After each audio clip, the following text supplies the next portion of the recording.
नमस्कार, स्टारबॉर्न tarot channel पर एक बार फिर से आपका हार्दिक स्वागत, अभिनंदन। आज एक रीडिंग करने का मेरा मन हुआ, हालांकि बहुत ज़्यादा अच्छी फीलिंग नहीं आ रही है मुझे।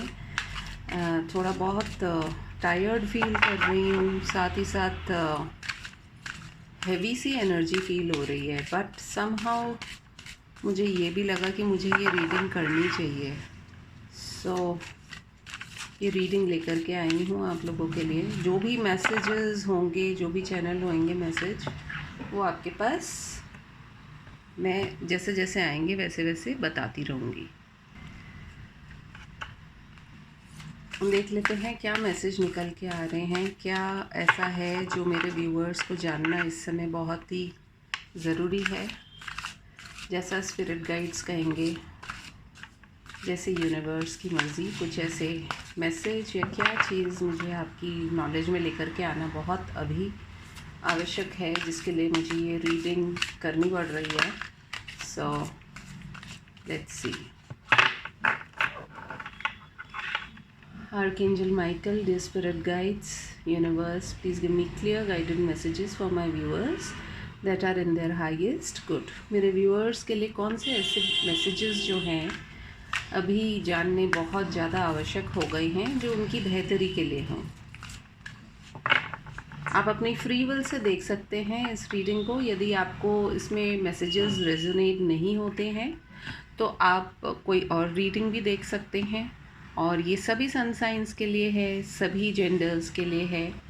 एंड सिर्फ जो मैसेज है उसकी इम्पोर्टेंस है, और अच्छी बातें जो हों वो आप ले लीजिए, और जो आपको ज़्यादा अच्छी ना लगे उनको आप जाने दीजिए।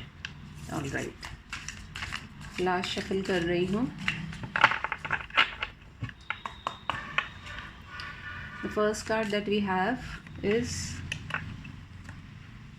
number 46 and it says coming apart.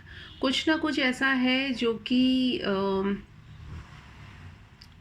इसको हम दो तरीके से ले सकते हैं। यदि आप किसी रिलेशनशिप में हैं तो चीज़ें अलग होती जा रही हैं, दूर होती जा रही हैं, और यदि हम आपकी स्वयं की बातें करें तो कुछ ना कुछ आपके अंदर ऐसा है, आपने शायद काफ़ी टाइम से आत्ममंथन भी किया होगा, जिसके फलस्वरूप आपके अंदर कुछ ऐसी हैबिट्स, एडिक्शंस या कुछ भी जो आपको सर्व नहीं कर रहा था, उसका आपके जीवन से चले जाना ही बेटर था, और ऐसा हो रहा है।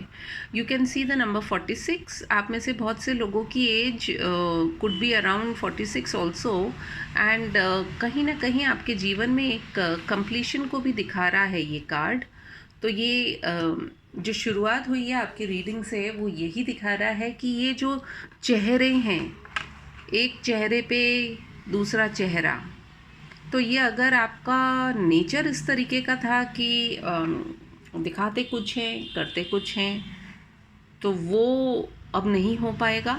और यदि आपके साथ में कुछ लोग ऐसा कर रहे थे, बहुत हैवी सी एनर्जी है इस कार्ड की समहाउ, और स्पेशली इसकी आईज़ को यदि आप देखेंगे तो आईज़ में कोई जान नहीं दिखाई दे रही है। You know, very bleak sort of energy, बहुत सैड सी भी एनर्जी लग रही है। तो कहीं ना कहीं वो चीज़ें, वो लोग, वो स्थितियाँ आपके जीवन से उनका एक जाने का समय आ गया है। देख लेते हैं दूसरा कार्ड क्या निकल कर के आया है। We have the wishing well. कहीं ना कहीं आप में से बहुत से लोगों के लिए आपकी कुछ ऐसी विशेस जो आपने मांगी थी, एंड जो आपको लग रहा था कि आपकी लाइफ में फुलफ़िल होने को है, तो और होनी चाहिए, तो कुछ ऐसा ही इसमें से भाव निकल कर के आ रहा है। और यदि आप कुछ विशेस मांग रहे हैं तो this is the right time to ask for some wishes to come out true. कुछ लोगों के लिए ऐसा मैसेज भी मुझे दिखाई दे रहा है। तीसरा कार्ड है स्पार्क। स्पार्क यानी कि एक तरीके की, हर व्यक्ति के अंदर कुछ ना कुछ ऐसा होता है जो उसे स्टैंड आउट कराता है, और आपके जीवन में भी यदि कुछ समय से आपकी वो स्पार्क चली गई थी, तो उसके लौट आने का ये एक इंडिकेशन है, या फिर आपको अपनी स्पार्क को एक्सप्लोर करने के लिए कहा जा रहा है। शायद आप जिस तरह के व्यक्ति रहे हैं, आपने अपने टैलेंट को, आपके अंदर की जो प्रतिभा है उसको शायद काफ़ी टाइम से दबा कर के रखा है, जिसके फलस्वरूप आप बहुत कुछ जो है अपने जीवन में खो चुके थे, और आपसे यही कहा जा रहा है कि you need to find that spark again. Next card जो निकल के आया है वो है एजुकेशन का कार्ड। कहीं ना कहीं आपको एक ज्ञान मिल रहा है। ज्ञान हो सकता है किताबों से मिल रहा हो, या फिर हो सकता है किसी तरह की आपको इनर गाइडेंस, जैसे आत्मज्ञान होता है, उस तरह का कुछ ज्ञान आपको मिल रहा है, जिसके फलस्वरूप आप जो है अपनी लाइफ में बहुत कुछ करने की कोशिश भी करेंगे और उसमें सफल भी होंगे। तो आपसे यही कहा जा रहा है कि आपके मन की जो आवाज़ है उसको प्लीज़ सुनिए। और मन की जो आवाज़ होती है अक्सर वो हमें काफ़ी कुछ बताती है, हमें क्लैरिटी भी देती है, लेकिन हम कई बार उसे अनदेखा भी कर देते हैं। तो यदि ऐसा हो रहा है तो वो ना करें, और जो एजुकेशन आपको मिल रही है कहीं ना कहीं से आपके जीवन को आगे ले जाने में काफ़ी एक जिसको कि कहते हैं हम सपोर्टिंग फैक्टर होगा एजुकेशन। एंड वहीं कहीं पर कुछ लोग ऐसे भी हैं जो कि अपनी एजुकेशन को भी एक्सप्लोर कर रहे हैं, किसी तरह का नया कोर्स, किसी तरह का भी कुछ आप नया रिलेटेड टू एजुकेशन या अपनी लाइन को आगे बढ़ाने के लिए आप लोग कोई कोर्स या किसी तरह की डिग्री कुछ इस तरह का भी कर रहे हैं, या फिर आपको करने की सलाह दी जा रही है। Next we have stuck in the mud. कुछ लोग फिर भी कहीं पर ऐसे हो रखे हैं जो कि वही पुराने पैटर्न्स में फंसे हुए हैं। ये आपको एक गड्ढा दिखाई दे रहा है जिसमें ये हाथी फंसा हुआ है।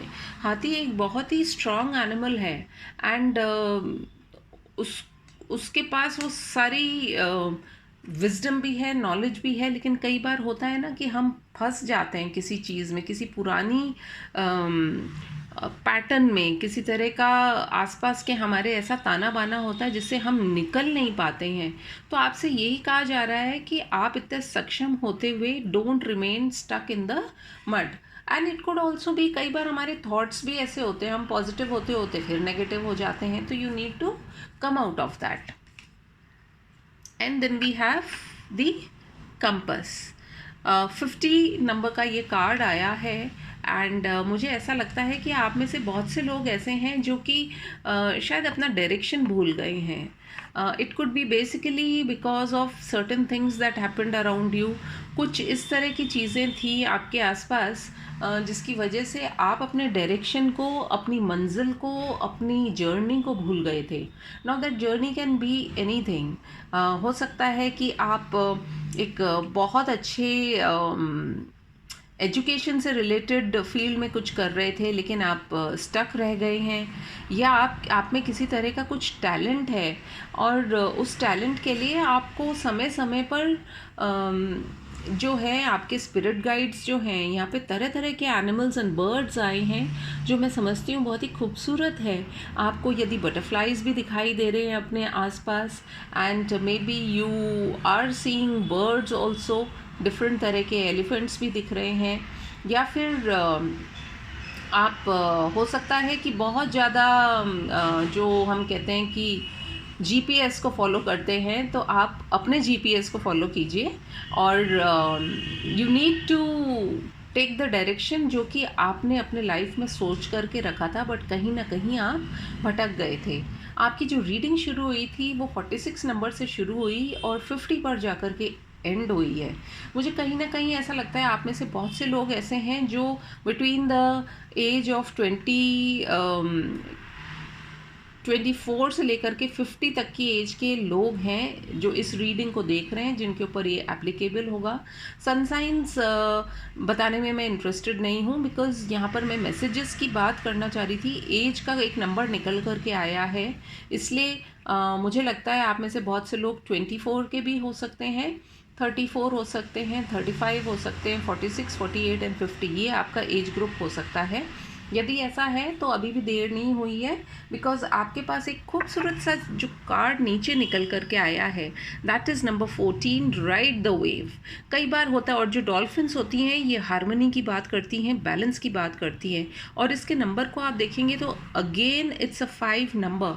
तो जो 5 नंबर आपके रीडिंग में निकल करके आया है वो बहुत ही सिग्निफिकेंट है, बिकॉज आप में से बहुत से लोगों को ये कहा जा रहा है कि you need to go through this, आपको जाना ही था इस पूरे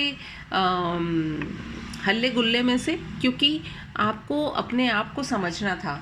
और जब हम अपने आप को समझते हैं तो हमें बहुत सारी चीज़ों की एक रियलाइजेशन होती है। लेकिन जो खूबसूरत बात इसमें निकल करके आ रही है, मुझे वो यही लग रहा है कि आप शायद काफ़ी टाइम से मतलब अपने जीवन के एक बहुत बड़े हिस्से के अंदर आप शायद दुनिया से काफ़ी इन्फ्लुएंस्ड हो गए, जबकि करना आपको ये था कि आपको दुनिया को इन्फ्लुएंस करना था, तो उल्टा हो गया थोड़ा सा। That is why you got the stuck in the mud, you got coming apart, you got the spark card. तो अब जो है आपका टाइम है, टाइम ऑफ चेंज है, which you definitely need to do, and you need to come up with certain things, ताकि आप अपनी जो जर्नी है उस पर एक बार दोबारा जो है पूरे फुल एंथुजियाज्म के साथ, पूरे स्पार्क के साथ, और आपकी जो विशेस थी उसको लेकर के और आप आगे बढ़े। बिकॉज आई थिंक आप में से काफ़ी लोग ऐसे हैं जो कि बहुत वाइज हैं, बहुत हाईली एजुकेटेड हैं, and they know what they want. And अच्छे लोगों के साथ में हो जाता है कि कई बार भटक जाते हैं, तो कोई बात नहीं, इस वेव को आप राइड कर रहे हैं तो इसको राइड कीजिए, और आगे जो है आपको डेफिनेटली आपकी मंजिल मिलेगी। देख लेते हैं एक दो कार्ड्स हमारे पास, अगर कुछ गाइडेंस के लिए अगर आना चाह रहे हैं तो let us see. We have home, yes you are going to come back home. आप जो भटक गए थे वो वापस अपने घर की तरफ ही लौट रहे हैं, एंड वो आपको करना ही था। कुछ लेसन्स थे जो आपको लर्न करने थे, which were very important for you. And देखिए कितना खूबसूरत कार्ड आया है, स्ट्रेंथ का कार्ड आया है। You need to keep your strength together, क्योंकि आप ही हैं जो इसको कर सकते हैं। और आपसे यही कहा जा रहा है आपके स्पिरिट्स के द्वारा भी कि अपने आप को जो है स्ट्रांग समझिए, एंड अपने आप को क्या करना है, आपको हील करना है। यू नो कार्ड्स जो हैं इतने ब्यूटीफुली रिलेट करते हैं, ये जो है ये बहुत आपके लिए इम्पॉर्टेंट हिस्सा था इस सारे एक्सपीरियंस को लेना, क्योंकि तभी कहीं ना कहीं आप जो है एक हीलिंग की एनर्जी में आएंगे, और अपनी जो लाइफ का जो पर्पस है उसको आप पूरा कर पाएंगे। एंड एक खूबसूरत सी चीज़ आपको दिखाती हूँ, मैंने हीलिंग का कार्ड हटाया और उसके नीचे ही आपका निकल के आया है life purpose. And so I feel definitely आप में से बहुत से लोग ऐसे हैं जिनका जो लाइफ पर्पस था, हो सकता है एजुकेट करना हो सकता है लोगों को हील करना हो। आप में से कुछ लोग हो सकते हैं बहुत अच्छे हीलर्स हों, योगा प्रैक्टिशनर्स हों, हो सकता है आप में से बहुत अच्छे कुछ टैलेंटेड इस तरीके के लोग हों who are related with maybe something into designing.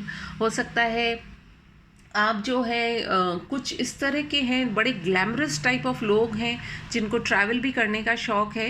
But जो भी है, आपको अपना लाइफ पर्पस जो है उसको अब पहचानने की ज़रूरत है। और शायद this was the reason why मुझे भी ये रीडिंग करनी पड़ी। हालांकि मैं बहुत भारी महसूस कर रही थी, और फर्स्ट कार्ड ही हमारा ऐसा आया था, कमिंग अपार्ट। जैसे होता है ना, अपनी शक्ति को हमने इकट्ठा करके रखा हुआ है, लेकिन हमारे बस में ही जैसे कुछ नहीं है और चीज़ें फिसलती जा रही हैं, हमें समझ नहीं आ रहा है। सो ये रीडिंग न केवल आपके लिए बल्कि मेरे लिए भी एक बहुत महत्व रखती है, क्योंकि ऐसा नहीं है कि हम सिर्फ आपको ही मैसेजेस देते हैं, हम भी बहुत कुछ सीखते हैं। एंड स्पेशली जब आपका रिस्पांस मिलता है, आपके कमेंट्स आते हैं, तो we get to learn so much. So अगर आपको ये रीडिंग पसंद आई हो, किसी भी तरीके से रेजोनेट करी हो, please do tell me in the comment section, मुझे बहुत अच्छा लगेगा। And I am also feeling a little bit better, क्योंकि मॉर्निंग से ही मुझे बहुत ऐसी थकान और बॉडी में तरह तरह के पेन महसूस हो रहे थे। But as soon as I did this reading, मुझे थोड़ा सा अभी बेटर लग रहा है। तो if you do like this reading, please like it, give a like और अ शेयर, और गिव मी योर कमेंट, और मैं आपसे मिलूँगी फिर अपनी किसी और रीडिंग में। तब तक के लिए टेक केयर, बाय बाय।